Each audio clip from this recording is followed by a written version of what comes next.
In this video, we are going to learn that how you can create Excel tables. The objective of creating Excel table is that you give the style to your data, which looks good and which also works like an interactive table. And also it auto updates the formula in the range, so there is no need to drag the formulas down. Also it auto formats the data and it works fast.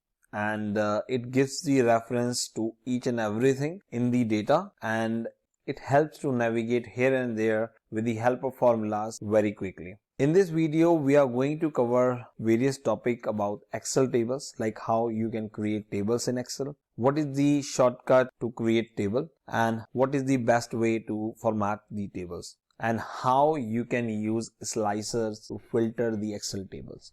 Also, I am going to tell you that how you will be working with the formulas in the table and how you can auto update these tables. Also, how you can reference the table ranges in different formulas on different spreadsheets, and how you can convert Excel table into simple data range. Let's learn this now. On my screen, you can see there's a simple data set I have, and I want to give some kind of a style. So I can use a table format. So what I need to do, I need to select a cell which has data in the data set. So I need to click on Format as Table, which you will find under Home category. And once you click on this option, you will be seeing the different data formatting sets. So let's use one of these format. So let me click on this. And once I click on this, I will be getting this window where I have to mention the range. And second will be my table has headers. So you need to check this box because I have the headers available in this table. If I don't have the headers, I can untick this and it will consider the first row as normal data and it will give the formatting as normal data formatting. So I need to check this box. I need to click OK. Once I click OK, it auto formats the entire data, and at the bottom you can see a blue sign at the end. So if you want to extend the range of a table, you just hover on this blue sign, then press left click and drag it down by your mouse. And that is how you can extend your table size. Okay. So that is how you can create table in Excel. The shortcut method to create table is that you can just press Ctrl T and you will get the same window, from where you will be selecting the table range and you will be mentioning that your table has headers. Okay, so you'll be getting that option by pressing Ctrl T, or you can press Ctrl L. So these are the shortcuts to create Excel tables. Now we are going to understand that how you can format the tables. So let me convert this table again into the simple range. Okay, so I click on this table and I click on this convert to range. Right now I can see the blue sign here. It means that it is right now in the table. Now I'm going to tell you how you can format the table. So once you select any data point in the table, you will see on the top table design. So if you click any cell outside of this table range, you will not see this table design option. So you need to select the cell in the table, and on the top you will be seeing the table design and it will be displayed. So once you click here, it means that you are in the table mode, and if you want to convert this table into a simple range, then you can click on this convert to range, and once you click on this, click yes, and now you can see the table design option is disappeared. So that is one part. Now second part about the formatting, because I want to format it again. So let me click on this format as table and I can see different formatting, and if I want to use a different formatting which I don't see here, I can create my own style by clicking on this option. This is the advanced one. So let me select the any other table format like this green one, and let me click on this, and once I click on this, you can see the green formatting is not displaying here. The reason is because my simple data range was in the blue range. So what I need to do, I need to go back to home, and here I need to select this fill option, and I need to select no fill. And similarly, I need to do this for this font color also. I can see automatic. So that is how you can do that. Once you do that, you can see the actual formatting color will be displayed automatically. For borders also, you need to select no border so that it can take the layout from the table formatting. So that is how you can work with the table formatting option. Now let me click on this table design, and here we have few options, table style options. So header row. So right now header row is in the green range. So if I untick this, it will be like simple data range. So every alternate row will be in the green color. So first is the white color, then second is the green, and then white, then green. So I need to click header. So if I click on this header row, this will be displayed like in green. And if I select total row, so total row will be inserted automatically, and at this you can see the formula subtotal is inserted automatically. So that is how this total row works. If you want to highlight alternate rows, you can click on this banded row. Right now it is ticked. If I untick this, you can see everything gets highlighted in white. So I need to tick this banded rows, and similarly I can do this for banded column. So let me untick this banded row and let me click on this banded column. So once you click on this banded column, you can see every alternate column is getting highlighted in a green color. So let me click banded row and let me untick this banded column. If you want to show the first column in the highlighted color, you click on this and you can see the first column is highlighted. So let me untick this banded row and let me click on this first column. And you can see this is the format, and that is why it is the first column is getting bold only. So if you select this one, so you can see the first column is getting highlighted. If I untick this first column, it is in the simple range. So that is how you can work with this. So let me go back to this green formatting. So that is how you can use this option. Once you insert the table in the data set, on the top you can see the filters. If you want to hide these filters, click on this button and the filter will be hidden.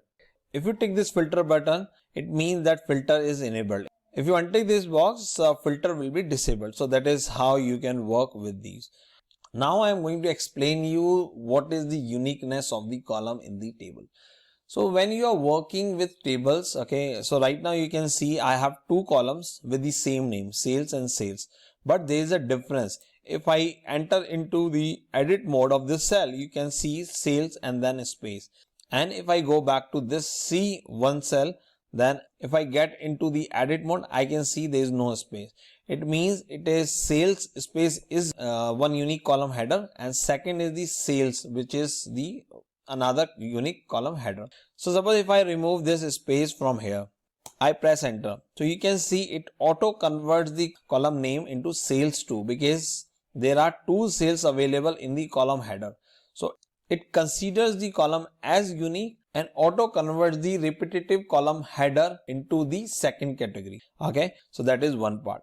Second part, once suppose if your table size is big, if I increase the range of this table, now once I go up and if I start scrolling down, so on the top you can see right now the column name is showing A, B, C, D, E, F. Okay, so if I go down, then you can see the column name is showing on the top. So that is the benefit of Excel tables. Okay, because in that case you do not need to freeze your first row because you can see your column headers directly from here. So that is how you can use the tables. Now I'm going to explain what is slicers in Excel.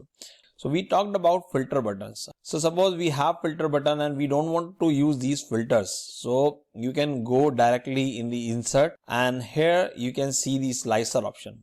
And suppose if I want to use slicer for the category, I can click on this category and click OK. So I can see this beautiful option and I can play with these slicer directly, and it works very smart with the Excel table.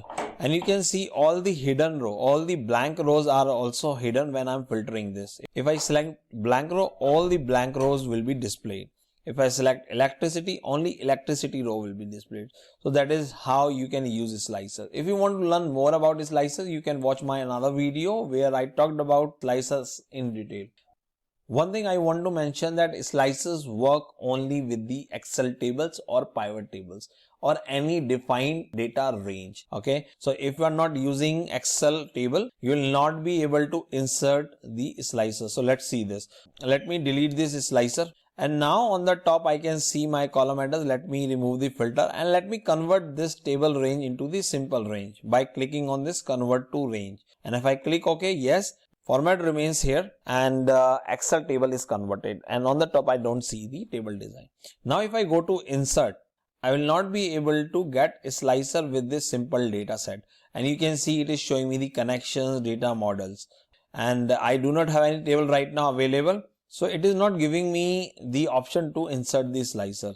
So that is why we should use tables in order to insert the slicer. So let me select entire data again and let me convert this into the Excel table. Okay. So my table has header. So that is how you can work with table slicers. Now I'm going to explain that how formula works in tables. So suppose if you can see here the yield percentage, I'm going to calculate the yield percentage by using the formula. So I can select this sales 2, then bracket, and this sales target, and then I can press enter. And you can see the formula is applied automatically in the same range to different cells automatically. So that is how formula works in Excel tables. So that is another benefit of Excel tables. Now let's understand the formula. On the top you can see in the bracket it is mentioned sales 2 with the @ symbol sign. So it means that sales 2 is the column, @ means that you are referring to the row, the respective row, and similar for the sales target. Sales target is the column which is mentioned in the bracket, and @ sign means that it is referencing to the respective row. So that is how these formula works in Excel tables, and it does not give you the range. Let's understand this in detail. Now I have this max and minimum Excel cells. Now I'm going to calculate the maximum and minimum number from the sales target, and I can see that these cells are outside of this table. Okay, so how I can reference the formula directly to this table? Let me select any cell in this table. I can see on the top I have table design option, and here I have table name, table 8. Okay, I can rename this like TBL sales. Now I have this table name, TBL sales. So if I go back to this cell max, and here I am going to calculate the maximum number from this sales target. So let me type max, bracket on. I know my table name is table sales, so I need to mention table sales. I can see table sales. I need to press bracket, and then I can see the column names, category, expense, sales, and sales to sales target. I want sales target. I selected the column, and now I need to press bracket off, and I need to press close bracket, then press enter. And once I press enter, I can see it has calculated the maximum number from this range. Let's understand this.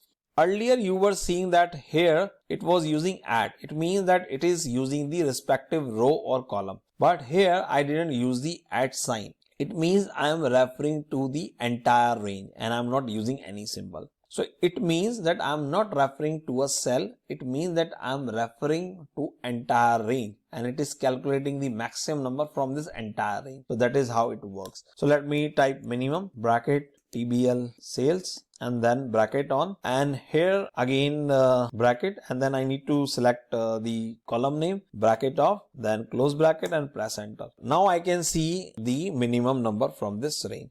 So that is how you can use Excel formulas in Excel tables, and it applies automatically to all other cells in the same range in the Excel table. So that is how this option is gonna work. You can also insert the pivot table directly from this range. So you can select the table and click on this summarize with pivot table and can work with the pivot tables. If you want to learn more about pivot tables, you can just check out the description section, or you can just go to my channel playlist. You will be seeing these options and you can watch the videos. So that is how you can use Excel tables. Hope you liked this video and you understood the Excel table concept. If you have any questions, just comment below and I will be answering your questions at the earliest. And please do not forget to subscribe my channel, give a like, and please do share this video with your friends. Thank you.